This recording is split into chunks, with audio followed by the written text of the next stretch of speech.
मोदी जी जिंदाबाद। भारत माता की।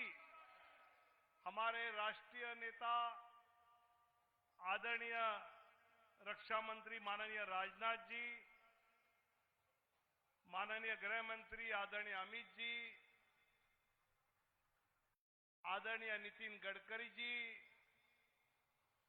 पूरे संगठन पर्व के चुनाव के प्रमुख रहे डॉक्टर लक्ष्मण जी, इन सब का अभी मंच पर आगमन हो रहा है। हमारे राष्ट्रीय अध्यक्ष आदरणीय जगत प्रकाश नड्डा जी और कार्यकारी अध्यक्ष आदरणीय नितिन नवीन जी आदरणीय प्रधानमंत्री जी का स्वागत करके उनको भी मंच पर ले आएंगे।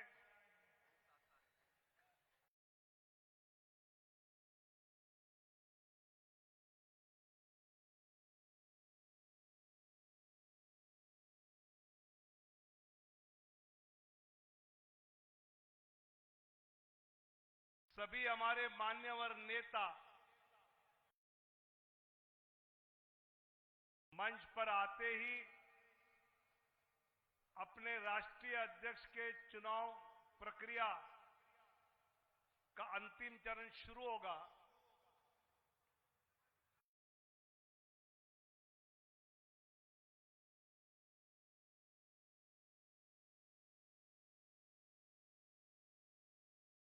ये बिहार का दिखता है। भारत माता की। मोदी जी को जय श्री राम, नड्डा जी को जय श्री राम, नितिन जी को जय श्री राम, राजनाथ जी को जय श्री राम, अमित शाह जी को जय श्री राम, लक्ष्मण जी को जय श्री राम। भारत माता की। भारत माता की। कुछ क्षणों में सभी आदरणीय नेता भी मंच पर आ रहे हैं।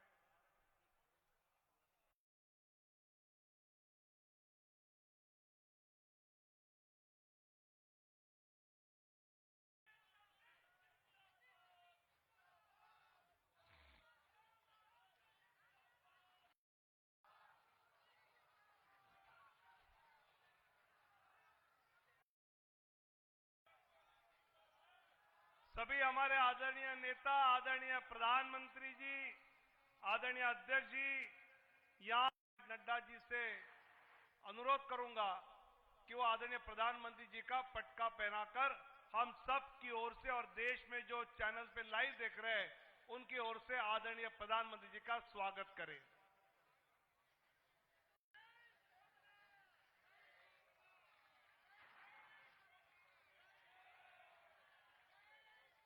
मैं अपने राष्ट्रीय महामंत्री तरुण चुग जी से विनती करता हूं कि वो आदरणीय जगत प्रकाश नड्डा जी का स्वागत करें।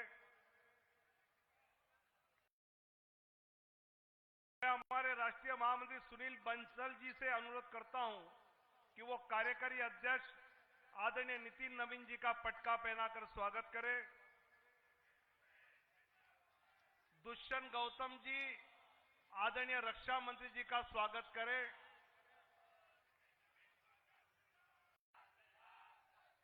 राष्ट्रीय उपाध्यक्ष रेखा वर्मा जी आदरणीय गृह मंत्री जी का स्वागत करें।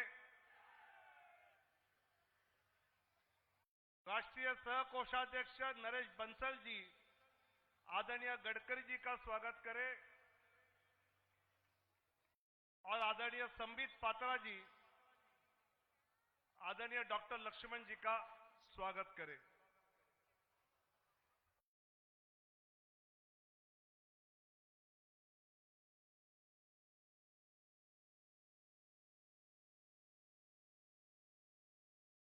दो सितंबर को भारतीय जनता पार्टी के संगठन पर्व की शुरुआत आदरणीय प्रधानमंत्री जी ने मिस कॉल देकर प्रथम सदस्यता ग्रहण की। उसके पश्चात 24 घंटे में भारतीय जनता जनता पार्टी के 80 लाख सदस्य हुए। 50 दिनों में 12 करोड़ 25 लाख सदस्य हुए और आज की तारीख में 14 करोड़ 8 लाख सदस्य भारतीय जनता पार्टी के हुए हैं। ये जो पूरा संगठन पर्व चला, उस संगठन पर्व के बाद, सक्रिय सदस्यता के बाद पार्टी के निर्वाचन की प्रक्रिया शुरू हुई, जिसके प्रमुख हमारे ओबीसी मोर्चा के राष्ट्रीय अध्यक्ष, राज्यसभा सांसद आदरणीय डॉक्टर लक्ष्मण जी थे। मैं उनको आमंत्रित करता हूं कि वो आगे की प्रक्रिया शुरू करें। डॉक्टर लक्ष्मण जी।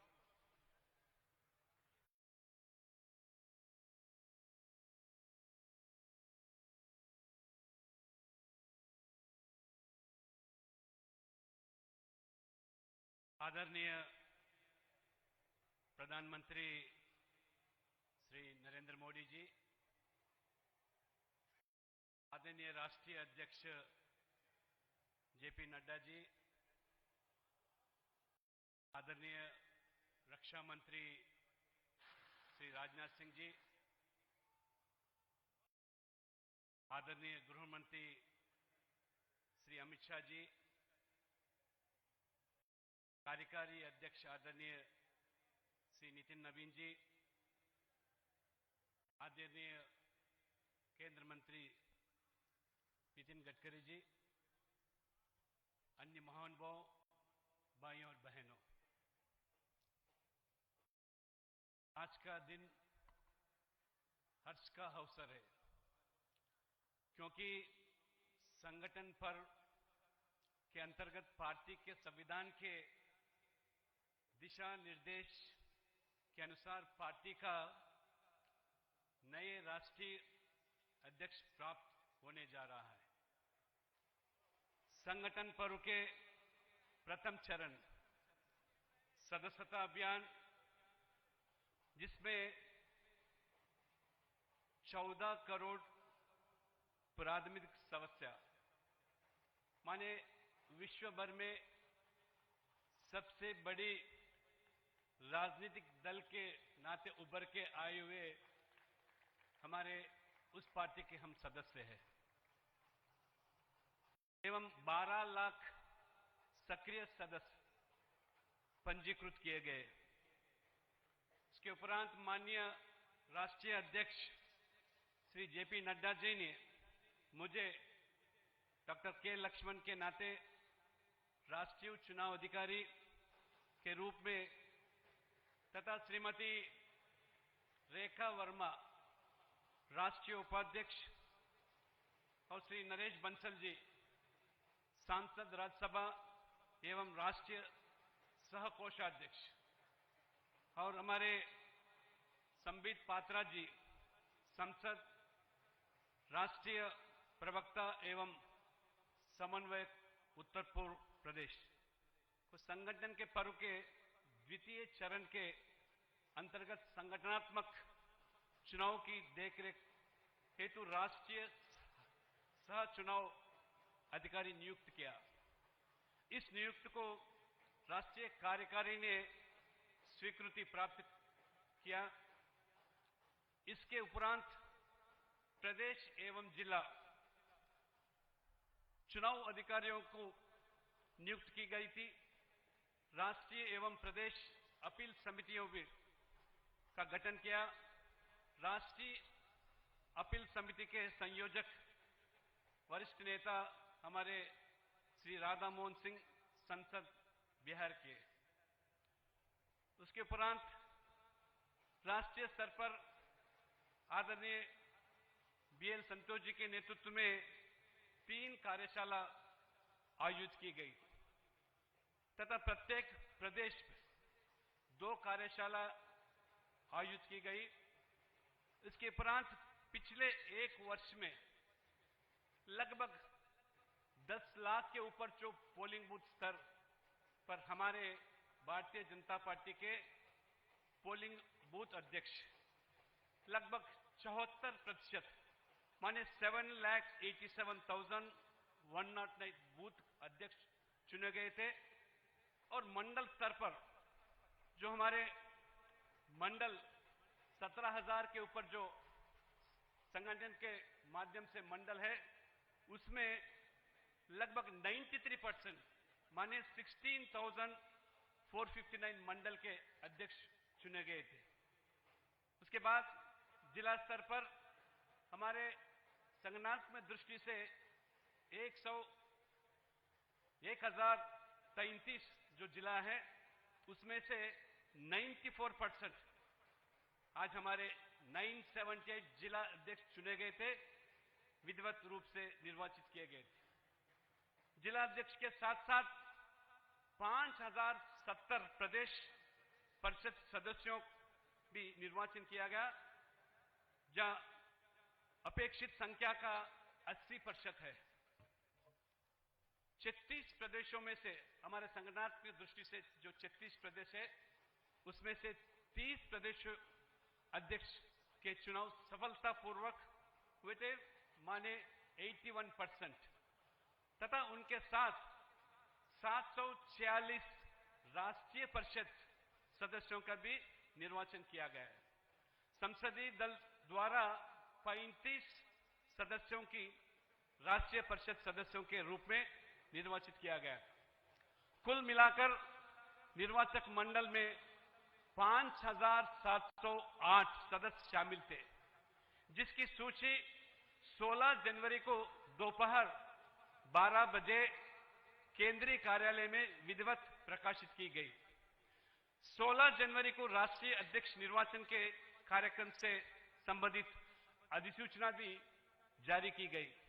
अधिसूचना के अनुसार 19 जनवरी को दोपहर 2 बजे से 4 बजे तक नामांकन प्रक्रिया संपन्न हुई, जिसमें राष्ट्रीय अध्यक्ष पद के लिए 37 सेट नामांकन पत्र प्रस्तुत किए गए, जो सभी आदरणीय श्री नितिन नवीन जी के समर्थन में थे।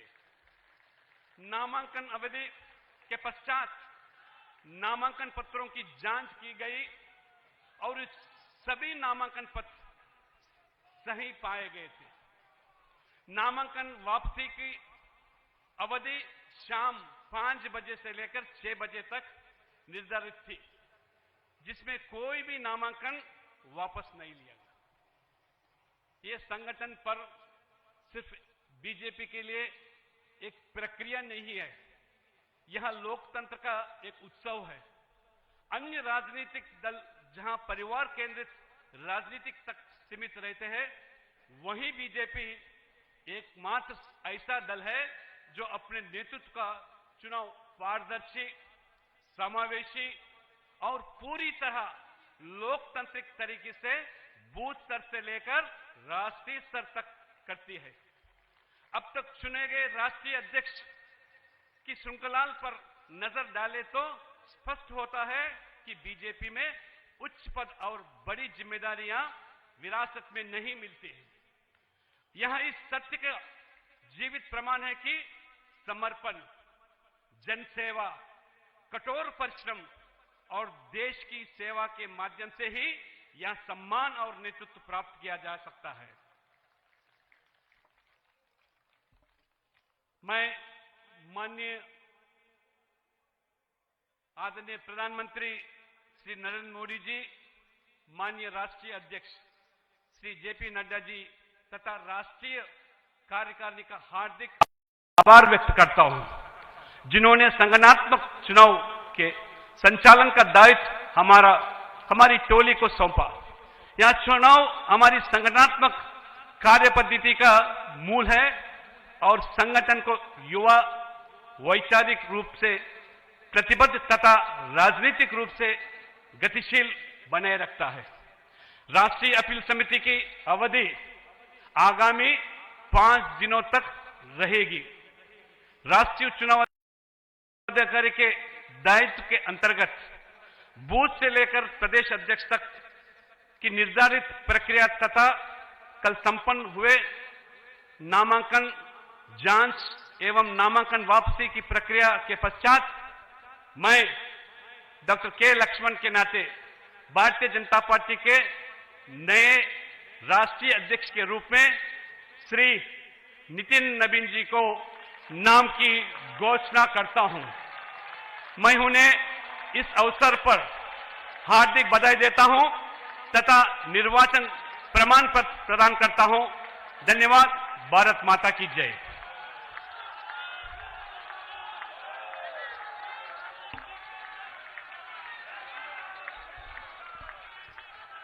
नितिन नवीन जी आगे बढ़ो। नितिन नवीन जी आगे बढ़ो। अब हमारे नवनिर्वाचित राष्ट्रीय अध्यक्ष आदरणीय नितिन नवीन जी का अभिनंदन हमारे लोकप्रिय प्रधानमंत्री आदरणीय नरेंद्र मोदी जी करेंगे। हम सब जोर से तालियों के साथ नितिन नवीन जी आगे बढ़ो। नितिन नवीन जी आगे बढ़ो। भारतीय जनता पार्टी जिंदाबाद। मैं आदरणीय निवर्तमान राष्ट्रीय अध्यक्ष जगत प्रकाश नड्डा जी से अनुरोध करता हूं वो नितिन नवीन जी का हार्दिक अभिनंदन करें।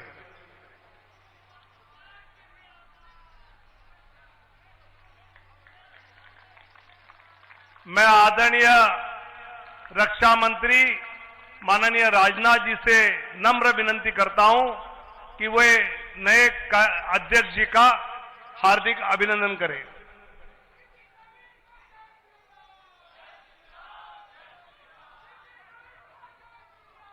मैं आदरणीय गृह मंत्री माननीय अमित शाह जी से अनुरोध करता हूं कि वो अपने नए अध्यक्ष जी का हार्दिक अभिनंदन करें।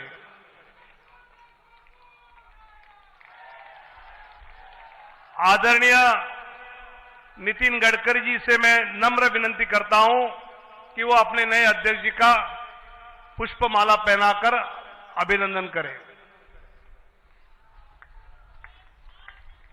और अपने इस चुनाव के प्रमुख रहे डॉक्टर लक्ष्मण जी का विशेष धन्यवाद करते हुए उनको भी नम्र अनुरोध करता हूं कि वो नवनिर्वाचित राष्ट्रीय अध्यक्ष जी का पुष्पमाला पहनाकर हार्दिक अभिनंदन करें।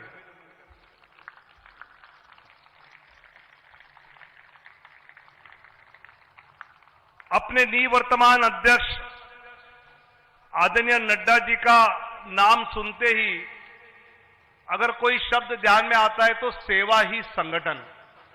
कोरोना के समय उनके मार्गदर्शन में पूरी पार्टी ने देश में जो जनता की सेवा की है आदरणीय प्रधानमंत्री जी के नेतृत्व में, ऐसे हमारे निवर्तमान राष्ट्रीय अध्यक्ष आदरणीय नड्डा जी से अनुरोध करता हूं कि वो हम सबको संबोधित करें।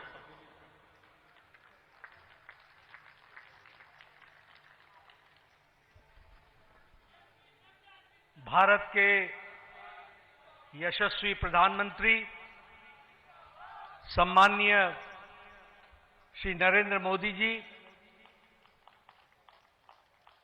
हम सबके बीच में उपस्थित मंच पर सभी पूर्व राष्ट्रीय अध्यक्ष आदरणीय राजनाथ सिंह जी, श्री अमित भाई शाह जी, नितिन गडकरी जी, हमारे चुनाव अधिकारी के लक्ष्मण जी, यहां उपस्थित संसदीय बोर्ड के सभी सदस्यगण, केंद्रीय मंत्रीगण, हमारे यहां पर उपस्थित सभी प्रदेशों से हमारे मुख्यमंत्री और उप मुख्यमंत्रीगण, प्रदेश अध्यक्षगण, प्रभारी, सहप्रभारी और देश भर के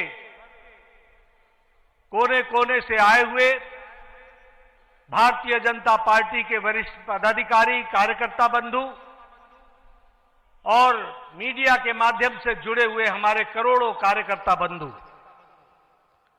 यह आज बहुत ही ऐतिहासिक अवसर है जब भारतीय जनता पार्टी जैसी दुनिया की सबसे बड़ी पार्टी के राष्ट्रीय अध्यक्ष के रूप में हमारे नौजवान, ऊर्जावान, प्रतिभावान राष्ट्रीय अध्यक्ष श्री नितिन नवीन जी आज ये पदभार संभाल रहे हैं। मैं अपनी ओर से और करोड़ों कार्यकर्ताओं की ओर से उनको बहुत बहुत शुभकामनाएं देता हूं और इस विश्वास के साथ कि यह महान पार्टी जिसे श्यामा प्रसाद मुखर्जी जी के नेतृत्व में भारतीय जनसंघ से वैचारिक पृष्ठभूमि में आगे बढ़ने का सौभाग्य मिला, दीनदयाल उपाध्याय जी का कठोर परिश्रम के माध्यम से पार्टी को देश भर में विकसित करने का सौभाग्य मिला और उसी को आगे बढ़ाते हुए अटल बिहारी वाजपेयी जी, अडवाणी जी, सुंदर सिंह भंडारी जी, कुशाभाऊ ठाकरे जी, ऐसे महान लोगों ने इस पार्टी को आगे बढ़ाने का काम किया है। ऐसी महान पार्टी के आप 12वें राष्ट्रीय अध्यक्ष के रूप में आपने जिम्मेवारी संभाली है। आपको बहुत बहुत बधाई और बहुत बहुत शुभकामनाएं। हम सब जानते हैं कि नितिन जी जो मूलतः कार्यकर्ता हैं, वैचारिक पृष्ठभूमि पर परिपक्व हैं और बहुत ही छोटी उम्र में 5 बार विधायक रह चुके हैं और वर्तमान में भी विधायक हैं। बिहार सरकार में कई बार मंत्री रहे हैं। हमारे राष्ट्रीय युवा मोर्चा के महासचिव के रूप में आपको सारे देश का भ्रमण करने का मौका मिला। आपने सारे देश को समझा। आप सिक्किम के भी प्रभारी रहे, आप छत्तीसगढ़ के भी प्रभारी रहे, जहां आपने सरकार को लाने में बहुत बड़ा योगदान किया। ऐसे हमारे नौजवान, ऊर्जावान और प्रतिभावान अध्यक्ष के रूप में आपने कार्यभार संभाला है। आपको बहुत बहुत बधाई, बहुत बहुत शुभकामनाएं। और इस विश्वास के साथ कि आप संगठनात्मक अनुभव के साथ साथ प्रशासनिक अनुभव भी रखते हैं, आप इस पार्टी को बहुत तीव्र गति से आदरणीय प्रधानमंत्री मोदी जी के नेतृत्व में इसको आगे ले जाएंगे। इस विश्वास के साथ आपको बहुत बहुत शुभकामनाएं। मैं आज के दिन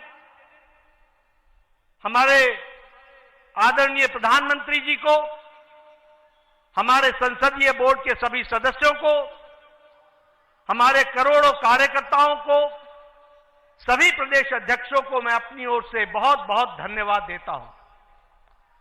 मैं धन्यवाद इसलिए देता हूं कि आपने पार्टी को चलाने के लिए जिस ताकत के साथ पिछले वर्षों में मेरे साथ मिलकर काम किया और जो मुझे आपने ताकत दी और जमीनी स्तर पर सरकार के कार्यक्रमों को और पार्टी के कार्यक्रमों को जमीन पर उतारने में आपने जो सहयोग किया, इसके लिए आपको मैं बहुत बहुत धन्यवाद देता हूं। मैं विशेष करके प्रधानमंत्री मोदी जी को धन्यवाद देना चाहता हूं, जिन्होंने हर पल, हर मौके पर, हर छोटी और बड़ी बातों की बारीकियों को आपने संभाल करके पार्टी को दृष्टि देते हुए कार्य करने का जो सुअवसर दिया और जो आपने ताकत दी, उस कारण से हम इस कार्य को कर पाए। आप देश के प्रधान सेवक होने के बावजूद भी, अति व्यस्त रहने के बावजूद भी आपने पार्टी की छोटी छोटी बारीकियों पर ध्यान देकर के पार्टी को आगे बढ़ाने में पूरा योगदान जो दिया, उसके लिए मैं विशेष करके आपको धन्यवाद देना चाहता हूं। मित्रों, हमें यह ध्यान रखना चाहिए कि 2014 से आदरणीय प्रधानमंत्री मोदी जी के नेतृत्व में जो ये भारतीय जनता पार्टी का विजय यात्रा, विजय रथ चला है, वो बिना रुके हुए आगे बढ़ रहा है। इसका मूल कारण है कि आदरणीय प्रधानमंत्री मोदी जी के नेतृत्व को देश के मतदाताओं ने, देश के गांव, गरीब, वंचित, पीड़ित, शोषित, दलित समाज के सभी वर्गों ने इस बात को समझा है कि देश अगर आगे बढ़ रहा है और देश सुरक्षित तौर पर आगे बढ़ रहा है तो वो आदरणीय प्रधानमंत्री मोदी जी के नेतृत्व में बढ़ रहा है। हमने देखा कि जब 2024 के लोकसभा चुनाव में जो हमारी आशा थी, उस आशा तक नतीजे नहीं आए। इस नतीजों ने न सिर्फ पार्टी बल्कि देश के जनमानस को हैरान किया। एक देश के मतदाताओं के मन में कसक पैदा हुई, देश के मतदाताओं के मन में एक टीस पैदा हुई और आपने देखा होगा कि देश के मतदाताओं ने ठान लिया कि अब कोई भी चुनाव आएगा तो मोदी जी को भरपूर आशीर्वाद देंगे और देश में पार्टी को आगे बढ़ाने में काम करेंगे।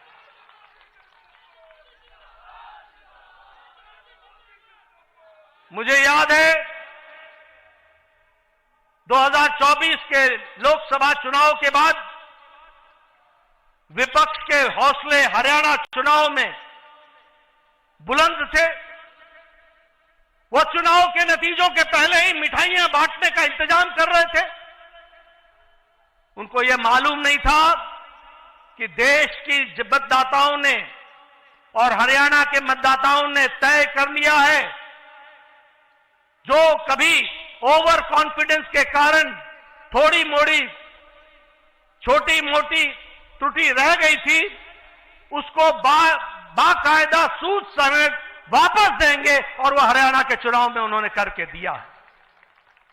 हमने देखा महाराष्ट्र में रिकॉर्ड जीत आदरणीय मोदी जी के नेतृत्व में हम सबको मिली। हमने देखा हम यहां पर विजय उत्सव मनाते थे। विजय उत्सव में बार बार दिल्ली के कार्यकर्ता आते थे, लेकिन दिल्ली के कार्यकर्ता अपना दिल्ली का उत्सव नहीं मना पाते थे। लेकिन आपके नेतृत्व में 27 साल बाद दिल्ली में भी कमल खिला और दिल्ली में भी भारतीय जनता पार्टी की सरकार बनी। उसी तरीके से बिहार में हम चुनाव जीते, लेकिन चुनाव ही नहीं जीते, हाईएस्ट स्ट्राइक रेट के साथ हम चुनाव जीते। ये हमको ध्यान में रखना चाहिए। अभी अभी महाराष्ट्र के म्युनिसिपल कॉरपोरेशन के चुनाव हुए हैं।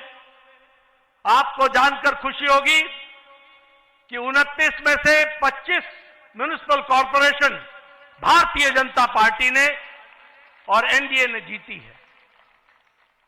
और आपको जानकर यह भी खुशी होगी कि बीएमसी में, बॉम्बे म्युनिसिपल कॉरपोरेशन में, मुंबई म्युनिसिपल कॉरपोरेशन में हम लार्जेस्ट पार्टी के रूप में जीत करके आए हैं।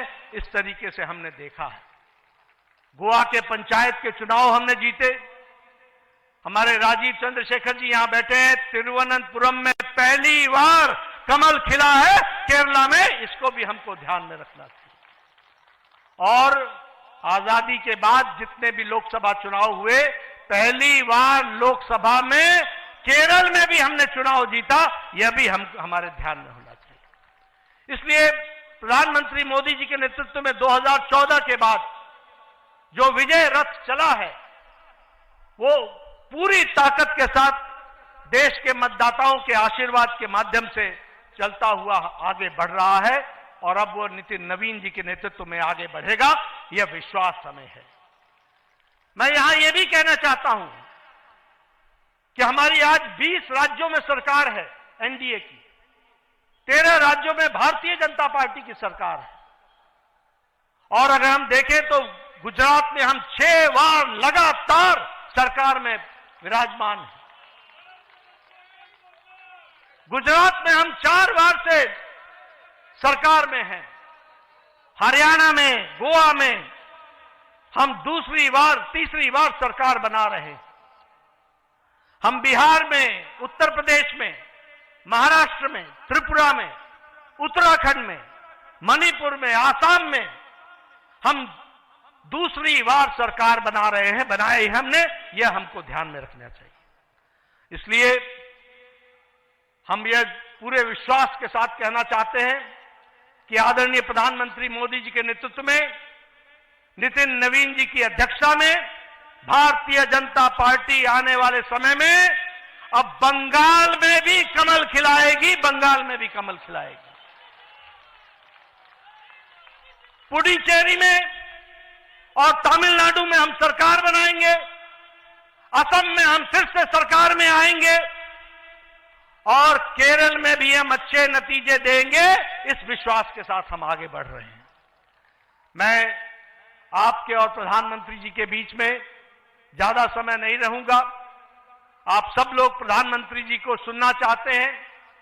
मैं एक ही बात कहना चाहता हूं कि पिछले कुछ वर्षों में जो मुझे पार्टी ने जिम्मेवारी दी, मैं अपने सीमित जो हमारी कार्य करने की क्षमता रही, उसमें जो कुछ भी आप सबके सहयोग से कर सका वह मैंने करने का प्रयास किया है। इस जिम्मेवारी को निभाते हुए अगर मैंने किसी के दिल को कहीं कुछ कहा हो जिससे चोट पहुंची हो, तो उसके लिए मैं क्षमा चाहूंगा। वह मैं अपनी जिम्मेवारी को निभाने के लिए मैंने कहा होगा। लेकिन आप सब लोगों ने जिस तरीके से पार्टी के लिए दिन रात मेहनत की है, उसके लिए मैं आपके माध्यम से करोड़ों करोड़ों कार्यकर्ताओं को बहुत बहुत धन्यवाद देता हूं कि उनके माध्यम से हम पार्टी को सफलतम तरीके से आगे बढ़ाने में सफल हुए हैं। और आगे नितिन नवीन जी पूरी ताकत से इस पार्टी को, इस महान पार्टी को, दुनिया की सबसे बड़ी पार्टी को आगे ले जाने में कोई कसर नहीं छोड़ेंगे। और हम सब लोग मिलकर उनका सहयोग करते हुए पार्टी को और नई बुलंदियों पर ले जाएंगे। और जो नई स्थान हमारे छूट गए हैं प्रदेश, वहां भी कमल खिलाएंगे। इन्हीं शब्दों के साथ बहुत बहुत धन्यवाद। जय भारत।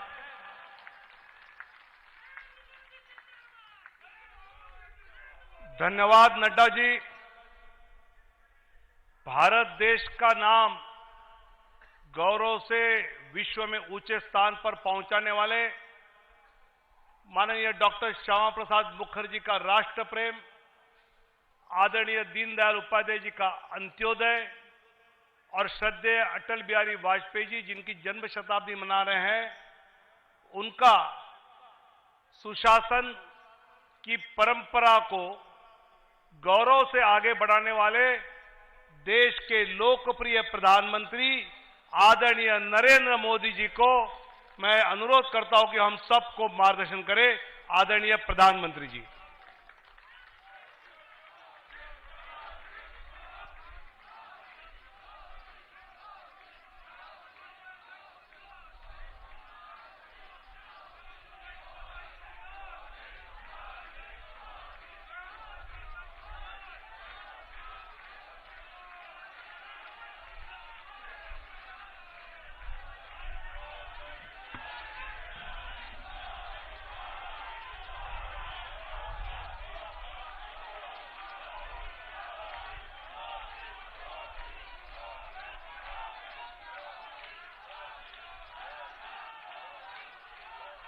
भारत माता की,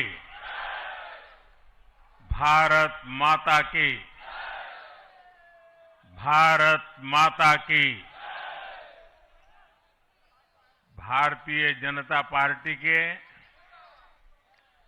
नवीन अध्यक्ष माननीय नितिन नवीन जी, हमारे पूर्व अध्यक्ष जेपी नड्डा जी, भाजपा परिवार के अन्य सभी वरिष्ठजन, देश भर से आए कार्यकर्ता साथी, देवी और सज्जनों, सर्वप्रथम माननीय नितिन नवीन जी को दुनिया के सबसे बड़े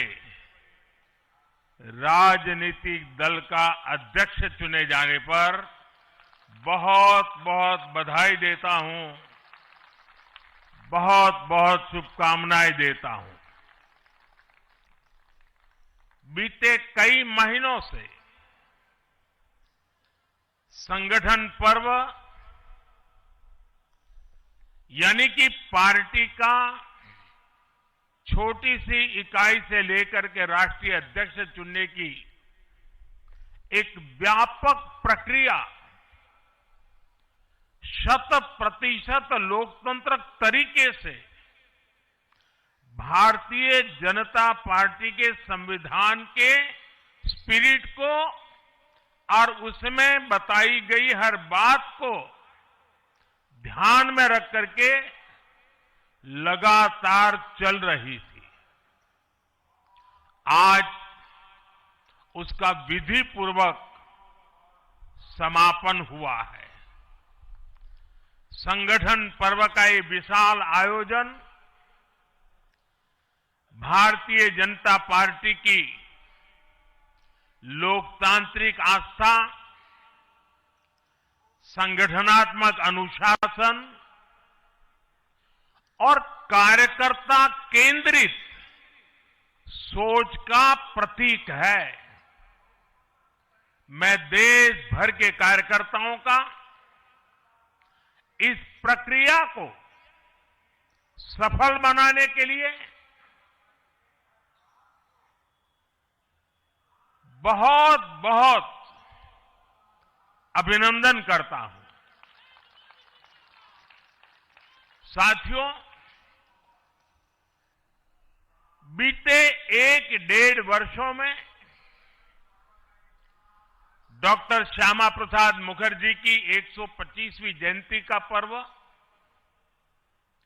अटल जी की 100वीं जन्म जयंती, राष्ट्रीय स्वयंसेवक संघ के 100 वर्ष, ऐसे महापर्व हम मनाते रहे हैं। ये वो प्रेरणाएं हैं जो देश के लिए जीने के हमारे संकल्प को और मजबूत करती है। हमारा नेतृत्व परंपरा से चलता है, अनुभव से समृद्ध होता है और जनसेवा, राष्ट्र सेवा के भाव से संगठन को आगे बढ़ाता है। साथियों, अटल जी, आडवाणी जी और मुरली मनोहर जोशी जी के नेतृत्व में बीजेपी ने शून्य से लेकर शिखर तक का सफर देखा है। इस सदी में वेंकैया नायडू जी और नितिन गडकरी जी सहित हमारे कई वरिष्ठ साथियों ने संगठन को विस्तार दिया है। राजनाथ जी के नेतृत्व में पहली बार बीजेपी ने अपने दम पर पूर्ण बहुमत हासिल किया। फिर अमित भाई के नेतृत्व में देश के अनेक राज्यों में भाजपा की सरकारें बनी। लगातार दूसरी बार केंद्र में बीजेपी की सरकार बनी। फिर जेपी नड्डा जी के नेतृत्व में भाजपा पंचायत से लेकर पार्लियामेंट तक और सशक्त हुई। केंद्र में लगातार तीसरी बार भाजपा एनडीए की सरकार बनी। मैं पूर्व के सभी अध्यक्षों का उनके अमूल्य योगदान के लिए देश के कोटि कोटि कार्यकर्ताओं की तरफ से और मेरी तरफ से बहुत बहुत अभिनंदन करता हूं।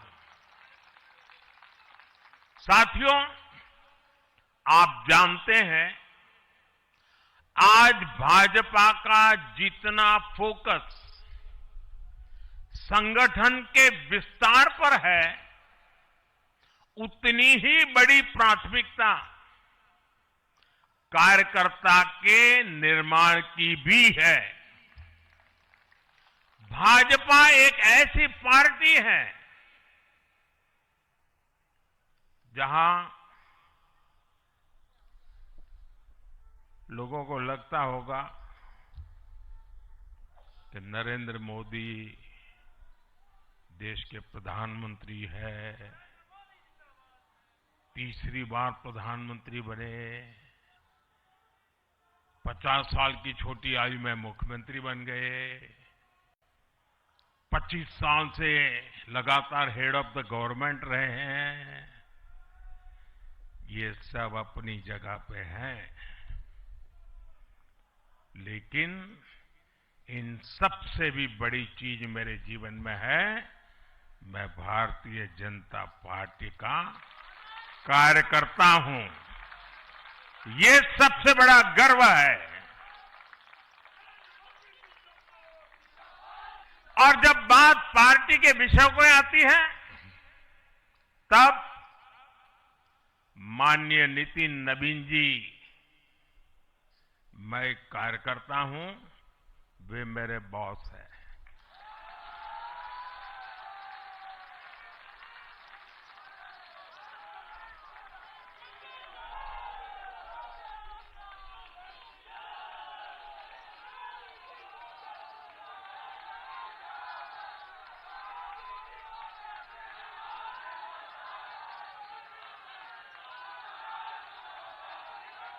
अब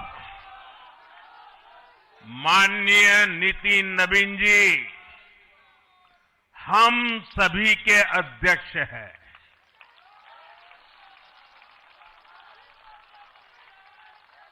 और उनका दायित्व सिर्फ भाजपा को भी संभालना इतना नहीं है, एनडीए के सब साथियों के बीच भी उन्होंने तालमेल का बहुत बड़ा दायित्व भी देखना होता है। साथियों, माननीय नितिन जी के संपर्क में जो भी आया है, वो उनकी सरलता और सहजता की चर्चा जरूर करता है। बीजेपी युवा मोर्चा का दायित्व हो, अलग अलग राज्यों में प्रभारी के रूप में जिम्मेदारी हो, या फिर बिहार सरकार में काम करने का अनुभव हो, नितिन जी ने हमेशा जब जब जो जहां जो जिम्मेवारी मिली, अपने आप को उन्होंने साबित किया है। जिम्मेवारी देने वालों को भी उनके कार्य ने गर्व से भर दिया है। साथियों, ये 21वीं सदी है और देखते ही देखते 21वीं सदी के पहले 25 वर्ष तो पूरे भी हो चुके हैं। आने वाले 25 वर्ष बहुत महत्वपूर्ण है। ये वो कालखंड है जब विकसित भारत का निर्माण होना है और होना तय है।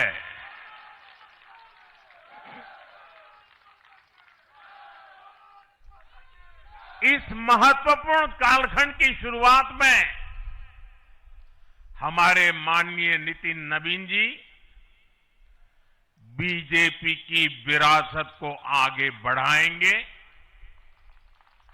मैं आजकल के युवाओं की भाषा में कहूं तो नितिन जी खुद भी एक प्रकार से मिलेनियल है।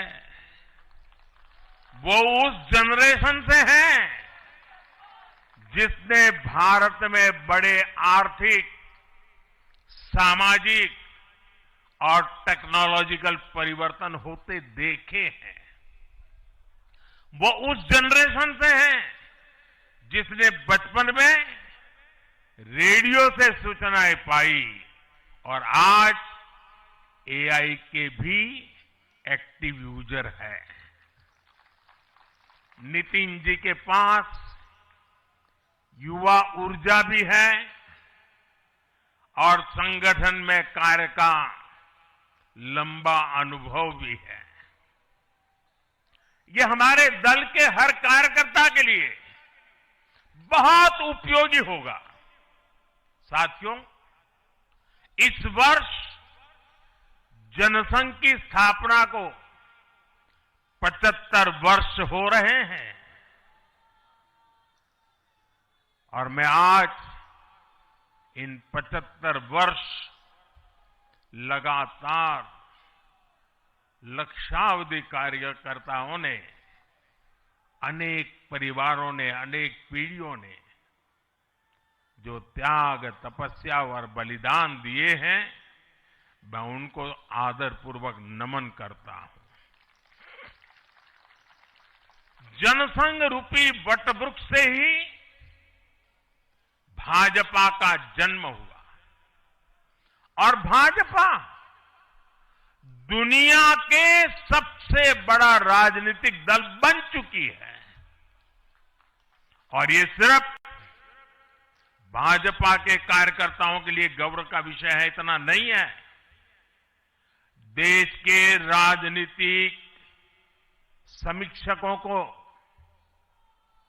दुनिया को ये बात बतानी चाहिए कि भारत एक ऐसा देश है जिसकी रगों में इसकी मजबूती से लोकतंत्र चल रहा है, कि जहां दुनिया की सबसे बड़ी पॉलिटिकल पार्टी है। साथियों, बीजेपी एक संस्कार है। बीजेपी एक परिवार है। हमारे यहां मेंबरशिप से भी ज्यादा रिलेशनशिप होती है। बीजेपी एक ऐसी परंपरा है जो पद से नहीं, प्रक्रिया से चलती है। हमारे यहां पदभार एक व्यवस्था है और कार्यभार ये जीवन भर की जिम्मेदारी है।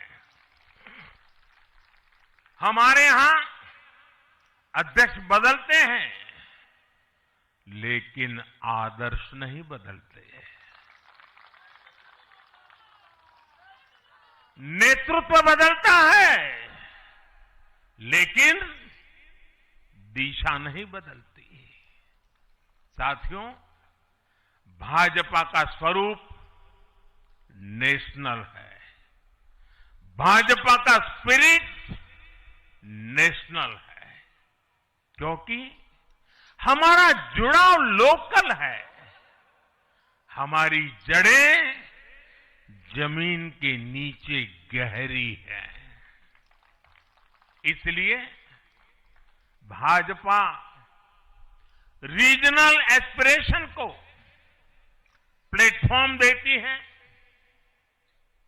उन्हें नेशनल एम्बिशंस का आधार बनाती है। और इसलिए आज देश के कोने कोने के लोग भाजपा के साथ हैं, भाजपा के साथ जुड़ रहे हैं। और इतना ही नहीं, जो भी अपनी राजनीति का प्रारंभ करना चाहता है उसको भी भाजपा का प्रवेश द्वार सबसे उत्तम, सबसे सुरक्षित लगता है।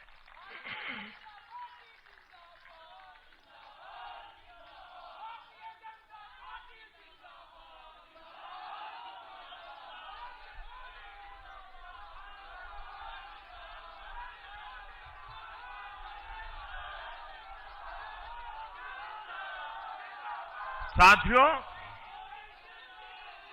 जनता जनार्दन की सेवा ये हमारे लिए हमेशा सर्वोपरि रही है।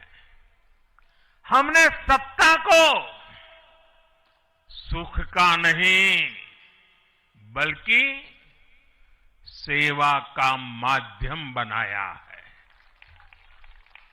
इसलिए भाजपा पर जनता का विश्वास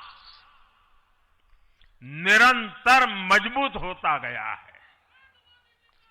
अगर बीते 11 वर्षों की ही बात करें तो भाजपा की यात्रा जन विश्वास अर्जित करने की अद्भुत यात्रा रही है। बीते 11 वर्षों में बीजेपी ने हरियाणा, असम, त्रिपुरा और ओडिशा में पहली बार अपने सामर्थ्य से सरकार बनाई। पश्चिम बंगाल और तेलंगाना में भाजपा जनता की एक बड़ी आवाज बनकर उभरी है। अक्सर होता यह है कि लंबे कार्यकाल के बाद सरकारों के लिए टिके रहना मुश्किल होता है, लेकिन बीजेपी ने इस ट्रेंड को भी तोड़ दिया है। गुजरात हो, मध्य प्रदेश हो, महाराष्ट्र हो, बिहार हो, इन सभी राज्यों में कई कार्यकाल के बावजूद बीजेपी पहले से भी बड़े जनादेश के साथ सरकार में लौटी है। साथियों, बीते 1.5-2 वर्षों में तो भाजपा पर जनता का भरोसा और मजबूत हुआ है। विधानसभा हो या स्थानीय निकाय, बीजेपी की स्ट्राइक रेट अभूतपूर्व रही है। इस दौरान देश में 6 राज्यों में विधानसभा चुनाव हुए हैं। इनमें से 4 चुनाव बीजेपी एनडीए ने जीते हैं। साथियों, आज भाजपा सिर्फ संसद और विधानसभा की नहीं बल्कि नगर पालिकाओं और नगर निगमों में भी पहली पसंद है। और इसका ताजा उदाहरण अभी हमारा महाराष्ट्र है। हाल में जो मेयर और पार्षदों के चुनाव परिणाम सामने आए अभूतपूर्व है। बीजेपी महाराष्ट्र के स्थानीय निकायों में नंबर 1 पार्टी बनी है। कुल 29 में से 25 बड़े शहरों की जनता ने बीजेपी एनडीए को चुना है। कुल जितने पार्षद जीते हैं उनमें से 50% बीजेपी के हैं। ऐसे ही केरला में भी आज बीजेपी के करीब 100 पार्षद हैं। केरला की राजधानी तिरुअनंतपुरम की जनता ने मेयर चुनाव में 45 साल बाद लेफ्ट से सत्ता छिनी और भाजपा पर भरोसा किया। मुझे पूरा विश्वास है कि आने वाले विधानसभा चुनावों में भी लोग केरला में बीजेपी को अवसर जरूर देंगे। साथियों, बीजेपी निरंतर जीत रही है, उसका विस्तार हो रहा है। ये निश्चित तौर पर हम सभी के लिए गर्व का विषय है। लेकिन हम ये सभी के लिए बहुत बड़े दायित्व का बोध भी है और दायित्व बोध का समय भी है। कभी भाजपा ने पार्टी विद अ डिफरेंस के रूप में अपनी यात्रा शुरू की थी। आज बीजेपी पार्टी ऑफ गवर्नेंस भी है। देश ने के आजादी के बाद शासन के अलग अलग मॉडल देखे हैं। कांग्रेस के परिवारवाद का मॉडल, लेफ्ट का मॉडल, क्षेत्रीय दलों का मॉडल, अस्थिर सरकारों का दौर, ये सब मॉडल देख चुका है। लेकिन आज देश स्थिरता, सुशासन और संवेदनशीलता वाला भाजपा का विकास मॉडल देख रहा है। साथियों, ये भाजपा ही है जिसने सामाजिक न्याय के नारे को सच्चे स्वरूप में जमीन पर उतारा है। हमने गरीब कल्याण की योजनाओं को सरकारी फाइलों से निकालकर गरीब के घर तक पहुंचाया है। साथियों, मैं आपको कुछ उदाहरण देता हूं।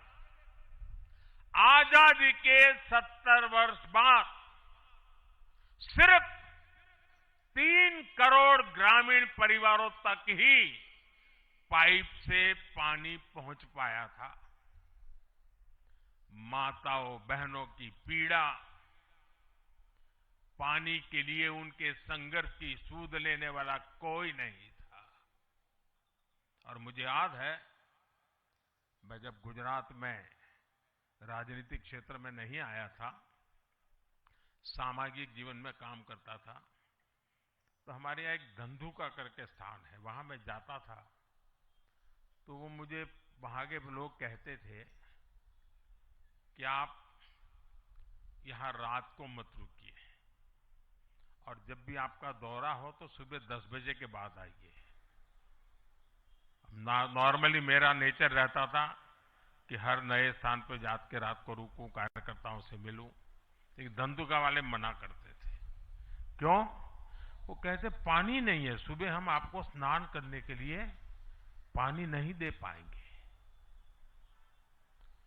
वहां तो कहावत चलती थी कि बेटी को बंदूकें दो लेकिन धंधुके मत दो, यानी उसको बंदूक लगा मार दो लेकिन धंधुके में शादी मत करो। पानी नहीं था। ये दर्द मैंने देखा है।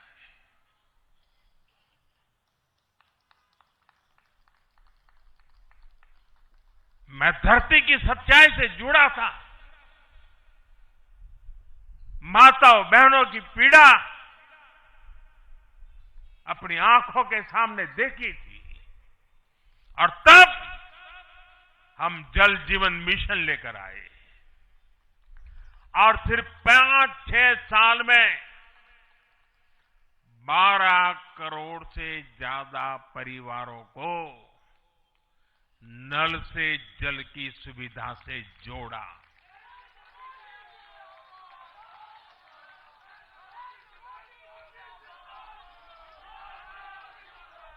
साथियों, ये हमारी सरकार है जिसने धुएं से बीमार होती बहनों की पीड़ा समझी, वरना पहले तो एलपीजी गैस को भी अमीरों का ही सौभाग्य मान लिया गया था।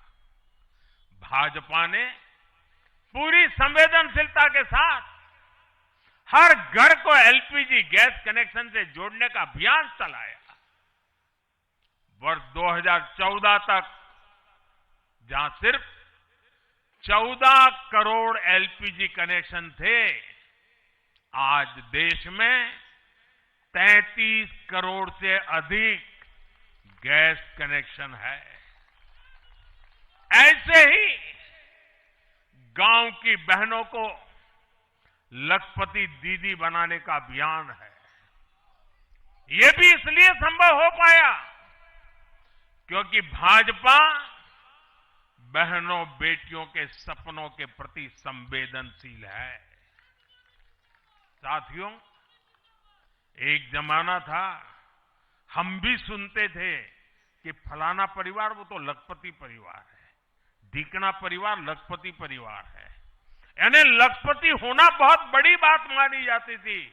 ये मोदी है जो सपने देखता है कि मेरे गांव की गरीब मां भी लखपति दीदी बनेगी।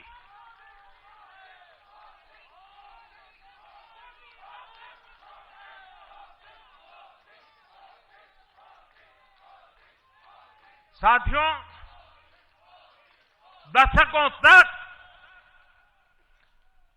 आदिवासी समाज को सिर्फ वोट बैंक से जोड़कर देखा गया, लेकिन संवेदनशील भाजपा ने, भाजपा के हमारे संस्कारों ने समाज के प्रति समान भाव की हमारी परंपरा के कारण भाजपा ने आदिवासियों में भी सबसे पिछड़ी जनजातियों की पीड़ा को समझा, उनके विकास के लिए पीएम जनमन योजना बनाई और पीएम जनमन योजना के लाभार्थी इतने बिखरे हुए हैं और एक दो दूर दूर जंगलों में पड़े हैं। उनसे एक म्युनिसिपैलिटी की सीट भी जीती नहीं जा सकती है। वोट के हिसाब से कोई उनकी तरफ देखेगा नहीं, लेकिन जब वोट से ऊपर उठ करके संवेदनाएं होती हैं, समाज का कल्याण हमारे संस्कार होते हैं, तो पीएम जनमन योजना जन्म लेती है। आदिवासियों में भी अति पिछड़ा संख्या में भले ही कम है, लेकिन उनके प्रति हमारी संवेदना में कोई कमी नहीं है। साथियों, हमारा नॉर्थ ईस्ट, वहां वोटर उतने नहीं है, सीट भी उतनी नहीं है, इसलिए कांग्रेस की सरकारों में उन्हें बरसों तक उपेक्षित रखा गया। लेकिन संवेदनशील भाजपा ने नॉर्थ ईस्ट को दिल से भी जोड़ा और दिल्ली से भी जोड़ा। एक और उदाहरण आकांक्षी जिलों का है। हमारे देश में 100 से अधिक जिले ऐसे थे जिनको कांग्रेस सरकारें पिछड़ा घोषित करके भूल गई थी। इन जिलों को पनिशमेंट पोस्टिंग के लिए इस्तेमाल किया जाता था, यानी जिन अधिकारियों को सजा देनी होती थी तो उन्हें वहां भेजा जाता था। हमारी भाजपा सरकार ने इन जिलों को आकांक्षी जिले घोषित किया और प्राथमिकता के आधार पर इनके विकास के लिए काम किया। आज ये आकांक्षी जिले विकास के कई पैरामीटर्स पर अन्य जिलों से बेहतर प्रदर्शन कर रहे हैं, राज्य की एवरेज की बराबरी आकर के खड़े हो गए। साथियों, भाजपा का मंत्र है पिछड़ों को प्राथमिकता, पिछड़ों को प्राथमिकता। जिनकी किसी ने सूद नहीं ली, हमने उनकी साधना की है। जिनको किसी ने पूछा नहीं, मोदी ने उन्हें पूजा है। हमारी कार्य संस्कृति सर्वसमावेशी है, सर्वांगीण है, सर्वस्पर्शी है, सर्वहितकारी है, सर्व कल्याणकारी है और ये कार्य संस्कृति गरीब को समान अवसर देने वाली है, गरीब को सशक्त करने वाली है। इसी वजह से सिर्फ एक दशक में 25 करोड़ लोगों ने गरीबी को पराजित किया है और ये 132 करोड़ लोग कौन हैं? इनमें सबसे अधिक दलित, पिछड़े और आदिवासी परिवार है। साथियों, बीते वर्षों में जन विश्वास की जो पूंजी हमने अर्जित की है, उस भरोसे को कायम रखना बहुत बड़ी जरूरत है। देश की जनता 2047 तक विकसित भारत बनाने के लिए संकल्पित है। इसलिए बीते 11 वर्षों में रिफॉर्म्स की जो यात्रा हमने शुरू की है, वो अब रिफॉर्म एक्सप्रेस बन चुकी है। हमें राज्यों के स्तर पर, शहर की इकाइयों के स्तर पर, जहां भी भाजपा एनडीए सरकारें हैं, वहां रिफॉर्म्स की गति तेज करनी है। भाजपा सिटी गवर्नेंस का भी एक नया मॉडल देश के सामने प्रस्तुत कर रहे हैं। इस लक्ष्य के साथ हम आगे बढ़ना चाहते हैं। साथियों, जब हम सत्ता में नहीं भी थे, तब भी हम अपने मूल आदर्शों से कभी नहीं भटके। हम राष्ट्र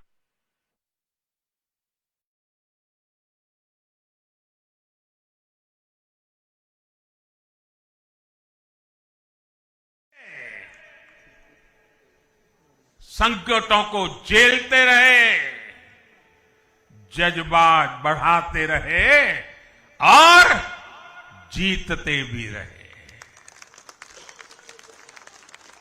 हम वो लोग हैं, हमारा वो चरित्र है, हमारे वो संस्कार है। खुद से बड़ा दल और दल से बड़ा देश, ये भाजपा के हर कार्यकर्ता का संस्कार है, भाजपा के हर कार्यकर्ता का जीवन मंत्र है। इसी भाव के साथ बीते 11 वर्षों में हमने अनेक चुनौतियों पर विजय पाई है। जम्मू कश्मीर से आर्टिकल 370 की दीवार गिराना हो, 3 तलाक के खिलाफ कानून बनाना हो, इनको कभी असंभव माना जाता था। आज ये हकीकत बन चुके हैं।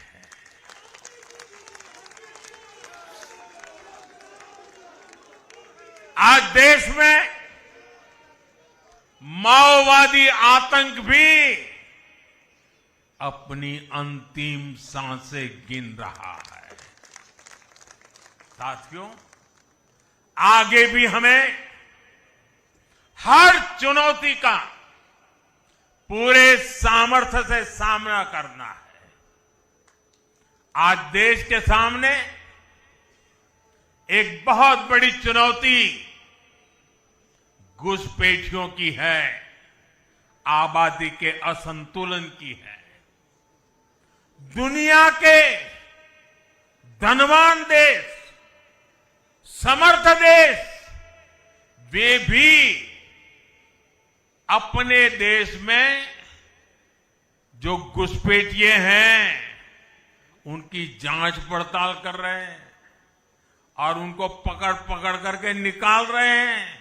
और दुनिया उनको पूछती नहीं है कि तुम घुसपैठियों को क्यों निकाल रहे हो, तुम तो लोकतंत्र का झंडा लेकर के घूम रहे थे, तुम तो पूरे दुनिया के नवाब बन के बैठे थे, क्यों निकाल रहे हो। दुनिया में कोई अपने देश में घुसपैठियों को स्वीकार नहीं करता। भारत भी घुसपैठियों को अपने गरीबों, हमारे नौजवानों के हक कभी भी लूटने नहीं दे सकता। घुसपैठिए देश की सुरक्षा के लिए बहुत बड़ा खतरा है, उनकी पहचान करके उन्हें वापस उनके देश भेजना बहुत आवश्यक है। इसके अलावा ऐसे राजनीतिक दल जो वोट बैंक की राजनीति में घुसपैठियों को बचा रहे हैं या उन्हें कवर दे रहे हैं, उन्हें हमें पूरी शक्ति से जनता के सामने बेनकाब करना ही होगा, उनको एक्सपोज करना ही होगा। साथियों, एक और बड़ी चुनौती अर्बन नक्सल की भी है। अर्बन नक्सल का दायरा इंटरनेशनल हो रहा है और यहां अर्बन नक्सल की बड़ी चतुराई होती है। ये यहां मीडिया वाले इतने बैठे हैं ना, अगर साल में एकाध बार भी अगर मोदी की किसी अच्छी चीज को उन्होंने ट्वीट कर दिया या टीवी पे बोल दिया या अखबार में लिख दिया, तो उस पत्रकारी तो ऐसी फजेत कर देते, उसके पीछे ऐसे पड़ जाते हैं, उसको अछूत बना देते हैं, भविष्य में वो कभी बोल ना सके ऐसा कर देते हैं। ये अर्बन नक्सल की स्टाइल है। हमको भी सालों तक ऐसा अछूत बना के रख दिया पूरे देश में भाजपा को। अब देश समझ गया है अर्बन नक्सलों के कारनामे। भारत को नुकसान पहुंचाने के लिए अर्बन नक्सली लगातार कोशिशें कर रहे हैं, साजिशें कर रहे हैं। अर्बन नक्सलियों के इस गठजोड़ को हमें संगठन की ताकत से, वैचारिक ताकत से और हमारे परिणामकारी इतिहास को बुलंदी दे करके उनको परास्त करना है, उनको तोड़ना है। साथियों, देश के लिए परिवारवाद बहुत बड़ा अभिशाप है। और जब मैं परिवारवाद की बात करता हूं तो नक्सल मैदान में आ जाते हैं। वो मुझे कहते हैं फलाने के बेटा, डिगना का बेटा, वो बात को डाइवर्ट करते हैं। किसी के बेटे की प्रतिभा का हम विरोधी नहीं है, किसी की बेटी की प्रतिभा का हम विरोधी नहीं है, लेकिन दुर्भाग्य से कांग्रेस और देश के अनेक क्षेत्रीय राजनीतिक दलों पर आज अलग अलग परिवारों का कब्जा हो गया है। पार्टी का जन्म किसी परिवार ने किया, पार्टी में लगातार एक के बाद एक उनके परिवार के ही अध्यक्ष होते हैं। पार्टी की पूरी निर्णय प्रक्रिया उस परिवार के हाथ में होती है। पार्टी का कोई भी कार्यकर्ता हो, उसको विचार से लेना देना नहीं, उनको उस परिवार से समर्पित रहना पड़ता है। ये परिवारवाद खतरनाक है, ये लोकतंत्र का दुश्मन है। और इस परिवारवादी राजनीति ने देश के नौजवानों के लिए दरवाजे बंद कर दिए, उनके आगे आने के सारे मौके खत्म कर दिए हैं। और इसलिए देश के इन युवाओं को अवसर मिलने ही चाहिए जो राजनीति के माध्यम से नए समाधान देने के लिए आगे आना चाहते हैं। और इसलिए मैंने कहा है, मैं 1 लाख ऐसे नौजवानों को राजनीति में लाना चाहता हूं जिनके परिवार में पहली बार वो राजनीति में आएंगे।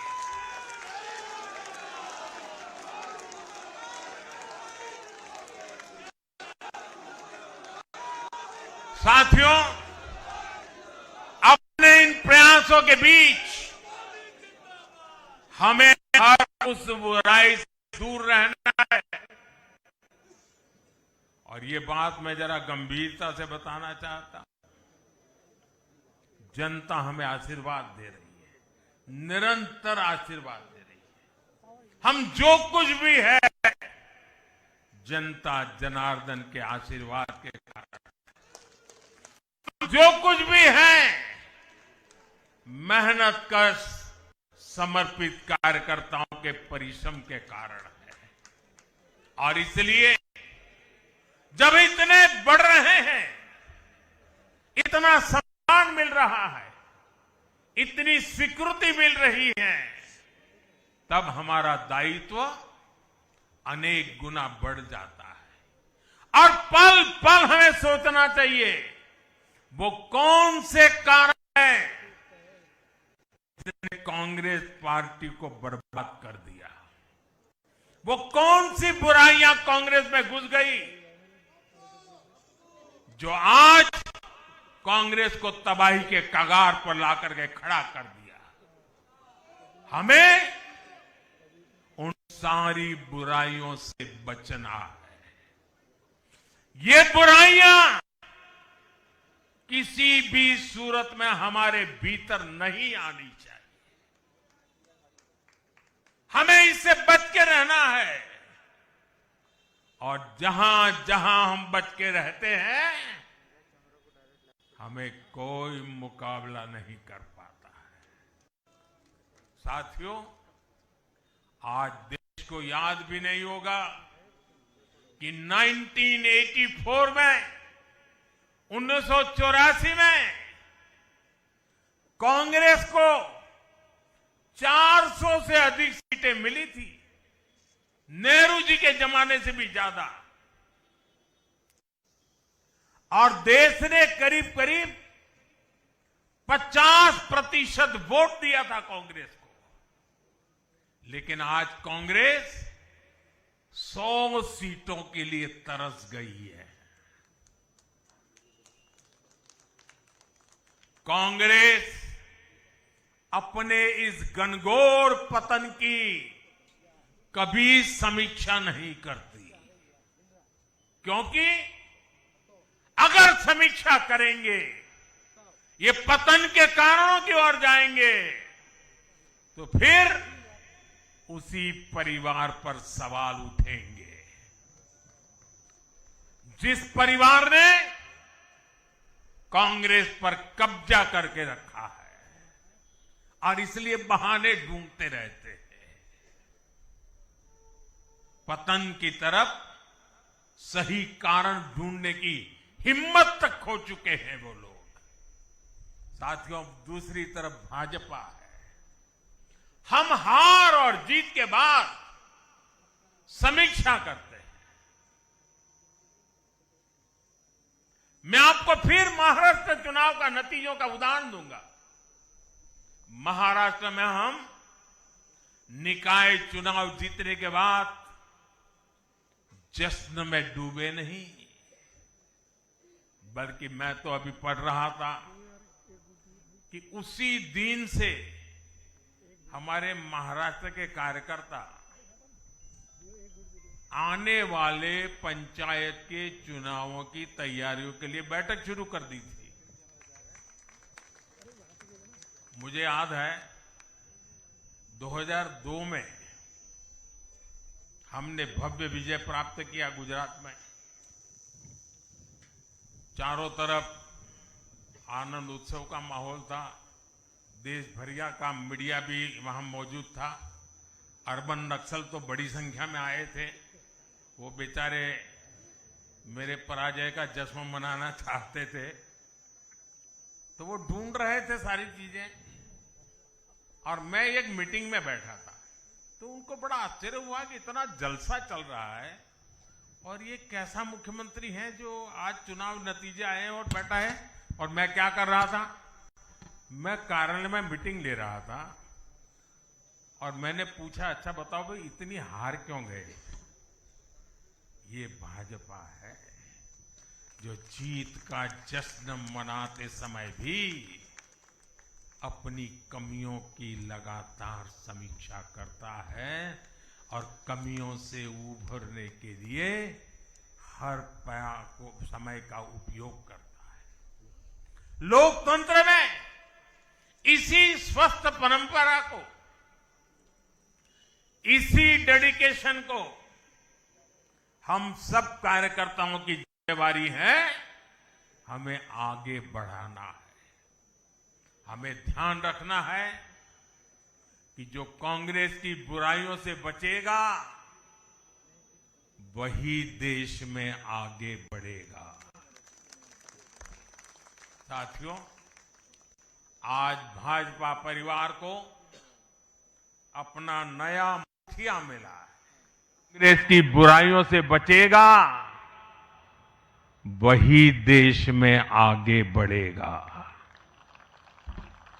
साथियों, आज भाजपा परिवार को अपना नया मुखिया मिला है, ऊर्जावान मुखिया मिला है, अनुभवी मुखिया मिला है और भाजपा परिवार की हमारी ताकत हर कार्यकर्ता का परिश्रम है, उसकी सामूहिक चेतना है।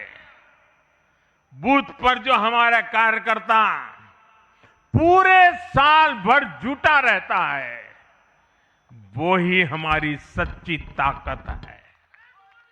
हमें याद रखना है, हम सबसे जुड़े, हम सबको जोड़े, कल्याणकारी योजनाओं से हर लाभार्थी को लाभ पहुंचाए, ये हमारा ध्येय होना चाहिए। इसी आग्रह के साथ माननीय नितिन नवीन जी को बीजेपी के कोटि कोटि कार्यकर्ताओं की तरफ से पुनः बहुत बहुत शुभकामनाएं देता हूं। और साथियों, आज का पल हम सबके लिए बहुत विशेष पल है।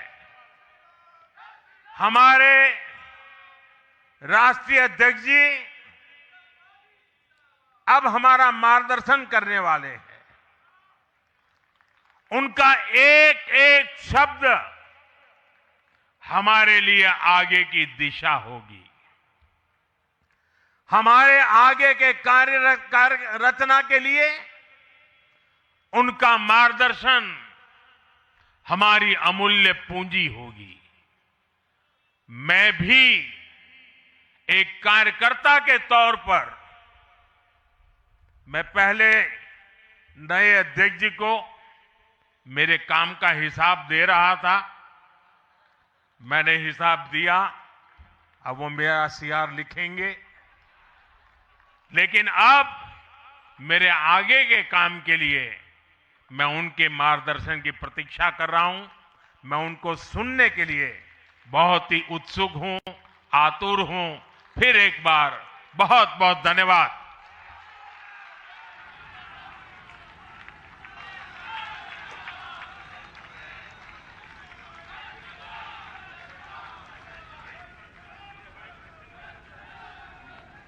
बहुत बहुत धन्यवाद आदरणीय प्रधानमंत्री जी।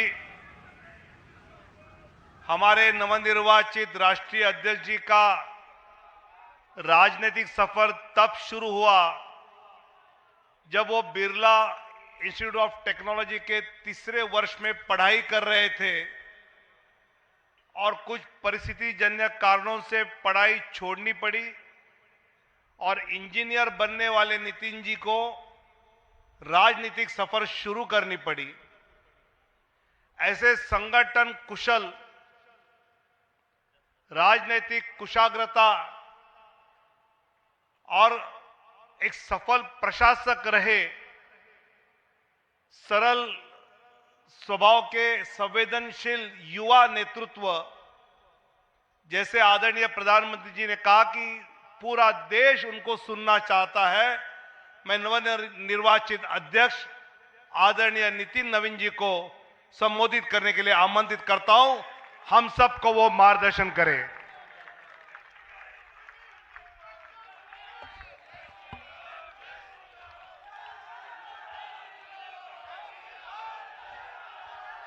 भारत माता की, भारत माता की। भारतीय जनता पार्टी जिंदाबाद, भारतीय जनता पार्टी जिंदाबाद। आज इस अवसर पर हमारे भारतीय जनता पार्टी के वैसे नेतृत्वकर्ता जिन्होंने देश को ही नहीं पूरे विश्व को नेतृत्व दिया, और मैं कह सकता हूं एक प्रधान सेवक के रूप में जिस प्रकार से उन्होंने सेवा की है वो हमारे कालखंड के सभी कार्यकर्ताओं के लिए प्रेरणादायी हैं। ऐसे अपने यशस्वी प्रधानमंत्री, विश्व के लोकप्रिय नेता श्री नरेंद्र मोदी जी का मैं सबसे प्रथम अभिवादन करता हूं कि 140 करोड़ जनता आपके इस सेवा भाव से हमेशा आपका अभिनंदन करना चाहती है।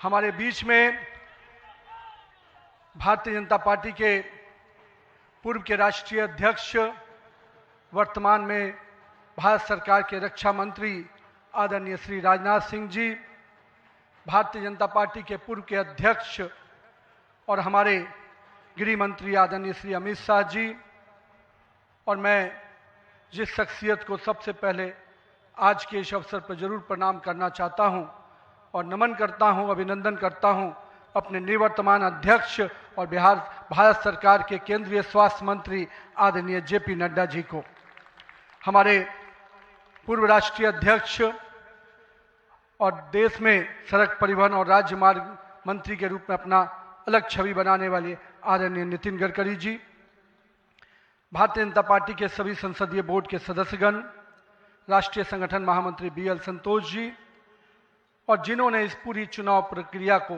और हम कह सकते इस संगठन पर्व को नेतृत्व दिया, वैसे अपने के लक्ष्मण जी, सभी राज्यों के माननीय मुख्यमंत्रीगण, हमारे सभी केंद्रीय मंत्रीगण, माननीय उप मुख्यमंत्रीगण, भारतीय जनता पार्टी के सभी राष्ट्रीय पदाधिकारीगण, सभी प्रदेशों से आए हुए हमारे माननीय प्रदेश अध्यक्षगण, माननीय संगठन महामंत्रीगण और हमारे सभी इस राष्ट्रीय परिषद के जो हमारे नुमाइंदे प्रतिनिधि यहाँ उपस्थित हुए हैं, मैं उन सभी को का अभिनंदन करता हूँ और साथ ही साथ देश भर के सभी कार्यकर्ताओं को और यहाँ पर उपस्थित सभी कार्यकर्ता भाइयों को भी बहुत बहुत अभिनंदन और धन्यवाद करता हूँ। आज मैं सर्वप्रथम हृदय की गहराइयों से आप सबका आभार व्यक्त करता हूं जो हमारे मंच पर शीर्ष पर बैठे हैं, हमारा शीर्ष नेतृत्व और यहाँ पर बैठा हुआ पार्टी का वैसा नेतृत्व जिसने हर बूथ तक भाजपा के विस्तार में योगदान दिया है। आपने मुझ जैसे सामान्य कार्यकर्ता को पार्टी का इस सर्वोच्च पद तक पहुंचाने का अवसर दिया है, मैं इसके लिए आप सभी को प्रणाम करता हूं। माननीय आदरणीय प्रधानमंत्री जी, मैं हृदय से आपका आभार व्यक्त इसलिए करता हूं क्योंकि हम लोग ने हमेशा दूर से ही एक कार्यकर्ता के रूप में किस प्रकार से आप देश सेवा का काम लगातार कर रहे हैं, हमने हमेशा देखा कि जब पहली बार मैं गुजरात के आनंद में आपके साथ एक कार्यक्रम में शिरकत किया था, मुझे याद है मैं उस समय राष्ट्रीय महामंत्री था और मैंने कहा जब आपको उस समय सद्भावना मिशन के कार्यक्रम में एक एक व्यक्ति को सुनते देखा और जब कार्यक्रम की समाप्ति के बाद आपने अपना ग्रीन रूम में हम लोग से जब बातचीत किया तो किस भाव से वो इतने बड़ी संख्या में गुजरात के लोग आते क्यों हैं, आपने हम वहां पर बैठे हुए लोगों को समझाया कि ये व्यक्ति, ये जो इतने लोग आते हैं, ये केवल हमसे गुजरात की जो भावना जुड़ी है, जो विकास की भावना गुजरात को हमने अपने साथ जोड़ा है, इसके कारण इतने लोग आते हैं। मैंने उस दिन समझा कि एक व्यक्ति बड़ा तब बनता है जब लोगों की भावनाओं से अपने आप को जोड़ता है। मैं इसके लिए आज आपका इसलिए भी अभिनंदन करता हूं क्योंकि आपके कार्यकाल में मैंने देखा कि जो भाजपा की सोच रही है सर्वव्यापी और सर्वस्पर्शी, आपने उस सोच के साथ काम किया। आपने जो मूल मंत्र दिया, सबका साथ, सबका विकास, सबका विश्वास, सबका प्रयास, आज देश का हर पूरा जनमानस उसके साथ अपने आप को जोड़कर देख रहा है। मैं आज इस अवसर पर पुनः पूरे आदर और सम्मान के साथ अपने निवर्तमान अध्यक्ष जेपी नड्डा जी का अभिनंदन करता हूं, इसलिए कि पिछले कार्यकाल में मैंने देखा कि किस प्रकार से संगठन को आपने भूतपूर्व रूप से विस्तार खुद करते हुए किया। साथ ही साथ कार्यकर्ता आधारित कैसे राजनीति हो इसको आपने बढ़ाया। और अभी बहुत बड़ी बात हम लोगों सब लोगों ने देखा, जिस कोरोना कालखंड में एक एक व्यक्ति अपने घर के अंदर महफूज हो रहा था, उस समय सेवा के उस परंपरा को, सेवा की संस्कृति को आपने जिस प्रकार से समाज में भाजपा कार्यकर्ताओं से आह्वान किया कि आप जाइए, आगे बढ़िए और सेवा के भाव से इस देश में कोरोना कालखंड में लोगों की सेवा कीजिए। पूरा संगठन आपके साथ खड़ा रहा। माननीय प्रधानमंत्री जी का जो निर्देश था उसको आपने जिस तरीके से लागू किया वो हम सब कार्यकर्ताओं के लिए अनुकरणीय हुआ। और मैं इसलिए उस समय को याद करता हूं कि जब विपक्ष के लोग घर में दुबके थे और भाजपा कार्यकर्ता हर काल कोरोना के पीड़ितों की सेवा में लगा था, वो कहीं ना कहीं माननीय प्रधानमंत्री जी का यशस्वी नेतृत्व था, आपका मार्गदर्शन था, तभी हम उस कालखंड से, उस आपदा से निकलकर बाहर आ पाए। मैं आज इस अवसर पर पार्टी के अपने पूर्व के सभी राष्ट्रीय अध्यक्ष को स्मरण भी करता हूं और हमारे कई राष्ट्रीय अध्यक्ष जो यहाँ पर बैठे हैं, मैं उनका भी अभिवादन करता हूं।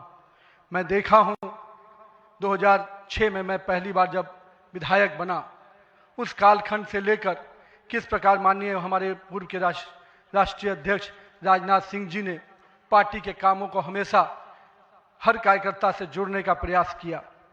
मैंने जब नितिन गडकरी जी को देखा तो मैंने देखा कि किस प्रकार से संगठन के हर मोर्चा और सेल को उन्होंने गढ़ने का काम किया। और मैंने जब गृह मंत्री जी को राष्ट्रीय अध्यक्ष के रूप में देखा तो बूथ तक के कार्यकर्ताओं की चिंता करते हुए मैंने उनको देखा।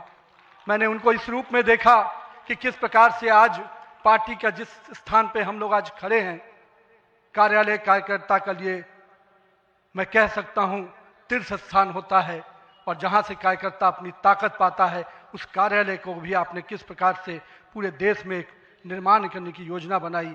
और आज हर बूथ का कार्यकर्ता अपने आप को उस तीर्थ पर जाकर अपने आप को धन्य महसूस करता है। मैं आज अपने पूर्व के सभी राष्ट्रीय अध्यक्षों को इस अवसर पे बहुत बहुत अभिनंदन करता हूं और साथ ही साथ उन सब को स्मरण करते हुए उनका आभार व्यक्त करता हूं कि उन्होंने पार्टी को इस मुकाम तक पहुंचाने में बहुत बड़ा योगदान दिया है। मैं आज नमन करता हूं उन लाखों कार्यकर्ताओं को जिन्होंने पार्टी का संगठन, राष्ट्रवाद के विचार और भारत माता की मान बढ़ाने के लिए अपना जीवन न्यौछावर किया। आज उनकी तपस्या और त्याग ही है का परिणाम है कि आज पार्टी इस ऊंचाई तक पहुंच पाई है। मैं उस भूमि से आता हूं जहां महात्मा बुद्ध, महावीर, चाणक्य, सम्राट अशोक, आर्यभट्ट, गुरु गोविंद सिंह, जेपी, राजेंद्र बाबू और जननायक कर्पूरी ठाकुर की वो भूमि को भी मैं नमन करता हूं। उस पाटलिपुत्रा की भूमि को भी नमन करता हूं। साथ ही साथ इस अवसर पर मैं अपने माता और पिता को भी निश्चित रूप से स्मरण करते हुए उनको नमन करता हूं, क्योंकि कहीं ना कहीं आज मेरे व्यक्तित्व में किसी एक शख्सियत का मैं मानता हूं तो निश्चित रूप से मेरे माता पिता का संस्कार, पार्टी का विचार और कहीं ना कहीं मेरे बड़ों का मार्गदर्शन मुझे यहाँ तक पहुँचाया है और मेरे कार्यकर्ताओं का स्नेह मुझे यहाँ पर पहुँचाया है। आज के दिन मैं अपने क्षेत्र की जनता को भी प्रणाम करता हूँ, जिसने मुझे एक विधायक के रूप में चुना जरूर, पर संगठन ने मुझे जिस प्रकार से गढ़ने का काम किया, आज मैं इसी कारण से उस जनता के आशीर्वाद और पार्टी के मार्गदर्शन के कारण यहाँ तक पहुँच पाया हूँ। आज का क्षण मेरे लिए संकल्प का क्षण है। आज सिर्फ एक पद को धारण नहीं कर रहा हूँ, मैं पार्टी के इस विचार को, परंपराओं को, एक राष्ट्रवादी आंदोलन की जिम्मेदारी को स्वीकार कर रहा हूँ। और मैं इस अवसर पर साथ अपने सभी वरिष्ठ कार्यकर्ताओं को भी प्रणाम करता हूँ। साथियों, हम लोगों ने देखा है श्यामा प्रसाद मुखर्जी जी का प्रखर राष्ट्रवाद किस प्रकार से हमारे हर कार्यकर्ताओं के मन में बसा हुआ है। पंडित दीनदयाल जी के उपाध्याय के अंत्योदय और माननीय स्वर्गीय अपने सदैव भारत रत्न अटल बिहारी वाजपेयी जी का सुशासन की राजनीति, आज माननीय प्रधानमंत्री जी उसको आत्मसात करते हुए विकसित भारत की परिकल्पना हम सबके सामने रखी है। और आज 140 करोड़ भारतवासी अपने आप को इस विकसित भारत के सपने के साथ जोड़कर देश को आगे बढ़ाने में लगा है। मैं इसके लिए तहे दिल से माननीय प्रधानमंत्री जी का आभार व्यक्त करता हूँ। अभी माननीय प्रधानमंत्री जी अपने संबोधन में बता रहे थे किस प्रकार से अंत्योदय की योजनाओं को उन्होंने नीचे उतारा है। जल जीवन मिशन ही नहीं, हम महिलाओं को 11 करोड़ शौचालय की योजना को भी याद करना चाहेंगे। किस प्रकार से महिलाओं का सम्मान बढ़ा, 13 करोड़ 4 करोड़ लोगों को पक्के मकान मिले, 42 करोड़ लोगों को आयुष्मान भारत, 56 करोड़ लोगों के जनधन खाते खुले। मुझे आज भी याद है जब जनधन खाता खोलाने की बात हो रही थी तो कई लोग देश में, जब हम भाजपा के लोग इसको आगे बढ़ा रहे थे तो लोग हमारा मजाक उड़ा रहे थे। पर मैं आज भी मानता हूं गरीब के खाते में अगर 1 रुपया दिल्ली से चलता है तो 1 रुपया अगर गरीब के खाते में पहुंच पाता है तो ये कहीं ना कहीं उस जनधन खाते का वरदान के रूप में मैं देखता हूं। मैं आज के दिन माननीय प्रधानमंत्री जी के इस सबके साथ और सबके विकास के इस नारे को फलीभूत होता देख रहा हूं। हम लोगों ने लंबे समय से कुछ नारे को, भाजपा के कार्यकर्ता, हमारे जनसंकाल के कार्यकर्ता लगातार कुछ नारे को गढ़ते थे। रामलल्ला हम आएंगे, मंदिर वहीं बनाएंगे, जहां हुए बलिदान मुखर्जी वो कश्मीर हमारा है, एक देश में 2 विधान 2 प्रधान 2 निशान नहीं चलेगा। साथियों, आज भाजपा के कार्यकर्ताओं ने वो कालखंड देखा जब अयोध्या का भव्य राम मंदिर का मार्ग प्रशस्त हुआ। आज जम्मू कश्मीर की जनता ने 370 धारा से मुक्ति का दौर देखा। आज सांस्कृतिक व राष्ट्रवाद की विचारें और मजबूत हो रही हैं। साथियों, मुझे याद है अब वो समय जब हम लोग आज श्रीनगर के लाल चौक पर तिरंगा लहराते देखते हैं तो गर्व की अनुभूति होती है। हमने वो दौर भी देखा था जब पाकिस्तान के झंडे लहरा रहे थे और दिल्ली की सरकार बैठकर मौन बैठी थी उस समय, क्योंकि वो समय हम लोगों ने युवा मोर्चा के कालखंड में काम करने का जब मौका मिला था तो हमने देखा था उस समय जब माननीय प्रधानमंत्री जी उस कालखंड से 370 को समाप्ति किए तो कहीं ना कहीं पूरे कश्मीर की फिजा बदली है और आज कश्मीर का लाल चौक तिरंगे से लहराया नहाया नजर आता है। ये परिवर्तन हमारे देश में आया है। साथियों, हम भारतीय जनता पार्टी के उस समान राजनीतिक दल नहीं जिसके लिए हम काम करते हैं, हम उस विचार के साथ काम करते हैं जिस विचार से हम राजनीतिक अभिव्यक्ति के साथ साथ उस नारे के साथ काम करते हैं जहां राष्ट्र प्रथम के नारे, नेशन फर्स्ट, पार्टी नेक्स्ट और सेल्फ लास्ट। माननीय प्रधानमंत्री जी ने इस नारे के साथ हम लोग को जोड़ा है, हमारे नेतृत्वकर्ता ने हमें जोड़ा है और हम सब के लिए ये प्राथमिकता होनी चाहिए कि हम राष्ट्र के आगे रखकर ही अपने कामों को आगे बढ़ाएं। साथियों, हम अपने नेतृत्वकर्ता के संघर्ष और बलिदान से सीखने की आवश्यकता है। ये हम वैसे राजनीतिक दल के लोग हैं जहां राजनीतिक सत्ता नहीं साधना है, राजनीतिक भोग नहीं त्याग है, राजनीतिक ऐशो आराम नहीं तपस्या है, राजनीतिक कोई पदभार नहीं उत्तरदायित्व है। तो आइए हम सब कार्यकर्ता इस संकल्प के साथ अपने नेतृत्वकर्ता के इस परिश्रम और पुरुषार्थ के साथ अपने आप को जोड़ें। मेरे प्रिय कार्यकर्ता साथियों, यदि भाजपा आज विश्व की सबसे बड़ी राजनीतिक दल बनी है तो इसका मुख्य कारण हमारा प्रेरणादायी नेतृत्व है, हमारा विचारधारा है और हमारे लाखों कार्यकर्ताओं का मेहनत है। वो कार्यकर्ता जो बिना फोकस में आए अनवरत काम करता है, वो कार्यकर्ता जो कठिन से कठिन परिस्थिति में भी भारत का ध्वज झुकने नहीं देता है, वो कार्यकर्ता जो सीना ठोक के कहता है तेरा वैभव अमर रहे माँ, हम दिन 4 रहे न रहे। आइए इस भारत की कल्पना को जो माननीय प्रधानमंत्री नरेंद्र मोदी के नेतृत्व में लगातार हम आगे बढ़ रहे हैं, आज हम भी उस परिकल्पना के साथ अपने आप को जोड़ें। हमारे नेताओं कार्यकर्ताओं का परिश्रम ही है जो आज हम यहाँ तक पहुँचे हैं, लेकिन वर्तमान पीढ़ी को भी अपने हिस्से का त्याग, तपस्या और पुरुषार्थ करना होगा, क्योंकि विकसित भारत के अगर संकल्प को सिद्धि तक पहुंचाना है, एक ऐसा भारत जहां समृद्धि भी हो, सशक्त भी हो, समरस भी हो, आत्मनिर्भर भी हो, तो हमारे कालखंड के कार्यकर्ताओं को भी अपने हिस्से का पुरुषार्थ, त्याग और तपस्या करना पड़ेगा। साथियों, हमारे प्रधानमंत्री जी ने हमेशा अलग अलग समूहों की बात की। अमृतकाल के लिए 4 समूह की जो बात की उसमें युवा, महिला, किसान और गरीब है। हमें अब इन नई पहचानों के साथ आगे बढ़ना है, तभी हम आधुनिक, प्रगतिशील और विकसित भारत की कल्पना को साकार कर पाएंगे। आज 15 अगस्त 2024 के दिन जब माननीय प्रधानमंत्री जी ने आज भी उसकी चर्चा की और 15 अगस्त 2024 को जब लाल किले की प्राचीर से माननीय प्रधानमंत्री जी ने युवाओं को सार्वजनिक जीवन में आने का आह्वान किया, तो मैं देश के युवाओं से कहना चाहूँगा राजनीति से दूरी समाधान नहीं, सक्रिय भागीदारी ही समाधान है। आइए एक सकारात्मक राजनीति के लिए युवाओं को आगे आने की आवश्यकता है। लेकिन साथ ही साथ मैं युवा साथियों से कहूंगा, मेरे भाइयों, राजनीति शॉर्टकट नहीं है, राजनीति 100 मीटर का रेस नहीं है, राजनीति लॉन्ग मैराथन है जहां स्पीड का नहीं स्टेमिना का टेस्ट होगा। तो आइए राजनीति के इस पिच पर हम अपनी जड़ों को मजबूत कर कर काम करें। और भारतीय जनता पार्टी का वॉच टावर तो बहुत स्ट्रांग होता है मित्रों, इसलिए आप अपने बूथ में निरंतर रूप से काम करते रहिए, अपने मंडल में काम करते रहिए। भाजपा का वॉच टावर, भाजपा का केंद्रीय नेतृत्व इतना मजबूती तरीके से हर पारी से नजर रखता है, कहीं ना कहीं आपको भी उस मुकाम तक पहुंचाएगा।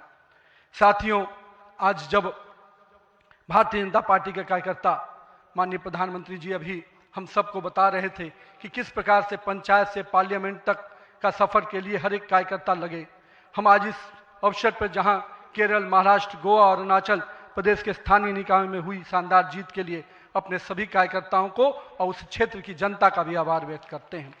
लेकिन मित्रों, अगर पंचायत से पार्लियामेंट का सफर तय करना है और लगातार हर जगह पर भारतीय जनता पार्टी का परचम लहराना है, तो हमको अपने समय के लिए पूरा मेहनत और परिश्रम की पराकाष्ठा करनी होगी। चूंकि अगर 2047 का विकसित भारत बनाना है तो हमको भी अपने पूरे मेहनत और परिश्रम के साथ उसमें जुड़ना होगा। साथियों, हाल में हमने देखा किस प्रकार से तमिलनाडु के एक पहाड़ी के पवित्र कार्तिकेय दीपम को रोकने का प्रयास विपक्षी दलों के द्वारा किया गया। यह नहीं है कि इसे रोकने के लिए विपक्ष के लोगों ने साजिश नहीं की। हमें याद है, हम लोग अभी हाल में देख रहे थे किस प्रकार से न्यायाधीश के विरुद्ध भी महाभियोग लाने का प्रयास किया गया। आज हम जब सोमनाथ की बात करते हैं और स्वाभिमान पर्व मनाने की प्रयास करते हैं तो विपक्षी दलों के लोगों को तकलीफ होती है। हमारा मानना है कि इस तरह की परंपराओं को रोकने वाली ताकतों को परास्त करने की आवश्यकता है। राम सेतु के अस्तित्व को नकारने वाले, कार्तिकेय दीपम का विरोध करने वाली ताकतों को भारत की राजनीति में अब कोई स्थान नहीं मिल सकता, ऐसा हमें प्रयास करना है। साथियों, अगले कुछ महीने में तमिलनाडु, असम, बंगाल, केरल और पुडुचेरी में चुनाव होने जा रहा है और वहां की डेमोग्राफी की पूरी चर्चा हो रही है। किस प्रकार से बदले हुए डेमोग्राफी में वहां चीजें बदल रही हैं और हमारे लिए अपने आप में एक चुनौती है। लेकिन हम पूरी तरह से आश्वस्त हैं कि भाजपा का कार्यकर्ता अपने संघर्ष और परिश्रम के बल पर इन 5 राज्यों में सशक्त भाजपा का नेतृत्व प्रदान करने जाएगा। और हम हमेशा विश्वास करते हैं कि हमें अपनी आस्थाओं के केंद्र के लिए और सनातन परंपराओं को केंद्र को बचाने की लड़ाई अगर लड़नी है तो निश्चित रूप से अपने देश को सुरक्षित रखने की लड़ाई लड़नी है तो इन 5 राज्यों में हमें एक मजबूत ताकत बन के आना है। आज हमारे राष्ट्र की चेतना का उद्घोष का समय वंदे मातरम का 150वीं वर्षगांठ मना रहे हैं। वंदे मातरम का स्मरण आते ही मन में ऊर्जा और उत्साह बढ़ जाता है। हमें पूरा ध्यान में है कि एक एक व्यक्ति जब वंदे मातरम का जय घोष करता है तो उसके अंदर से जो ऊर्जा आती है वही ऊर्जा इस देश को आगे बढ़ाने में काम आती है। तो आइए हम सबको मिलकर 150वीं वर्षगांठ को हर जन जन तक पहुंचाएं, हर युवा तक पहुंचाएं, हर महिला तक पहुंचाएं, क्योंकि वंदे मातरम हमारे अंदर का वो विश्वास है जो इस देश के विकास के साथ जुड़ेगा। सत्ता को सेवा का माध्यम बनाते हुए माननीय प्रधानमंत्री जी ने पिछले 25 वर्षों में जिस प्रकार से सरकार के मुखिया के रूप में गुजरात में और अब देश के प्रधानमंत्री के रूप में भारत के विकास में लगातार आप काम कर रहे हैं, निश्चित रूप से आपका प्रेरणादायी नेतृत्व हम जैसे नए कार्यकर्ताओं के लिए, हम जैसे पार्टी के कार्यकर्ताओं के लिए एक मापदंड है जिसको हम लोग निश्चित रूप से आपसे सीखते हैं। और मैं तो कहूँगा कि जिस सुशासन को मॉडल को आपने पूरे देश और विश्व में स्थापित किया है, अन्य सभी राज्य सरकारों को भी उस मॉडल के साथ काम करना चाहिए, तभी हम विकास के सही मापदंड को अंतिम व्यक्ति तक पहुंचा पाएंगे। आइए हम सब मिलकर विकसित भारत के संकल्प को पूरा करने की भागीदारी सुनिश्चित करें। एक शक्तिशाली गतिमान संगठन के साथ राष्ट्र निर्माण की इस यात्रा को नई ऊंचाइयों तक लेके चले। भारत माता की जय। वंदे मातरम।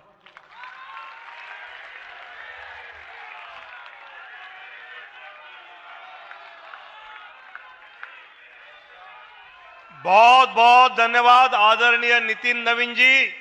आपके प्रेरणादायी शब्दों से पूरे देश का भारतीय जनता पार्टी का कार्यकर्ता आपके शब्दों पे चलेगा, ये मुझे विश्वास है। मैं आदरणीय प्रधानमंत्री जी सभी नेताओं का धन्यवाद करता हूं और अभी हम सब राष्ट्रगान से इस कार्यक्रम की समाप्ति करेंगे।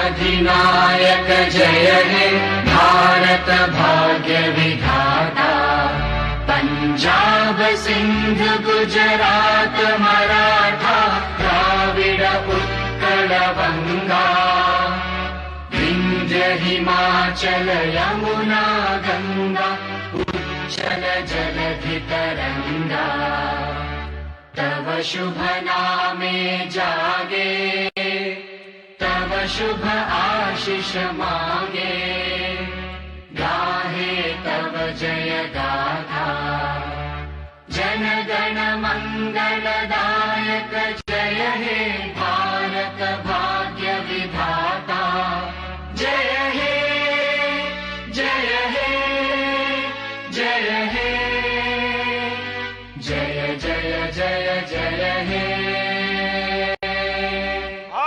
भारत माता की। हम सब अपने अपने स्थान पर बैठ जाएं। आज पद का वहां जहां पर स्थान ग्रहण करेंगे।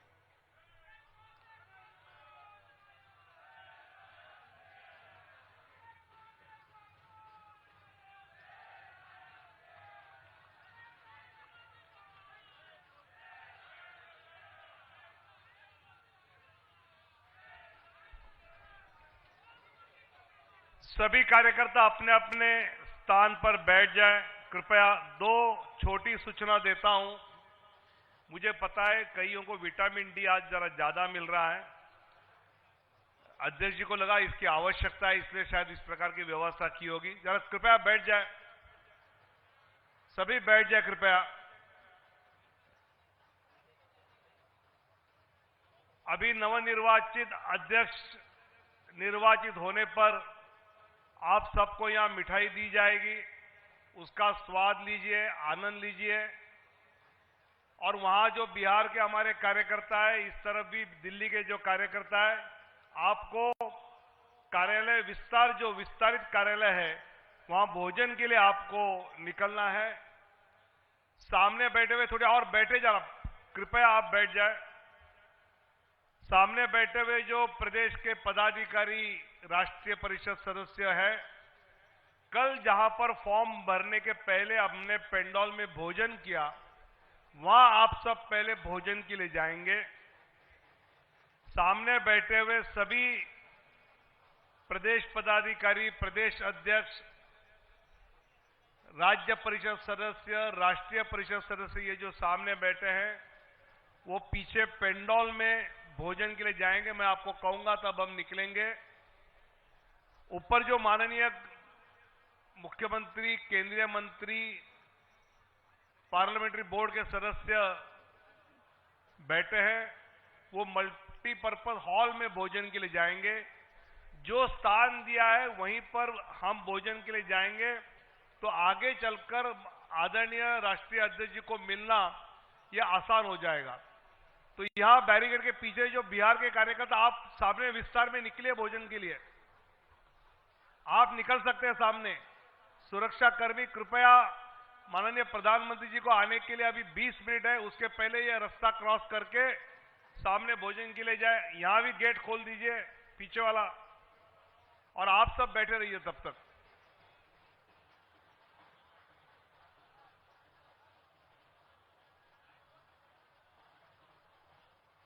यहां जरा गेट खोल दीजिए, सबको उस तरफ जाने दीजिए। बाकी जो विटामिन डी ले रहे जरा रुको, विश्वास सतर्क बसा।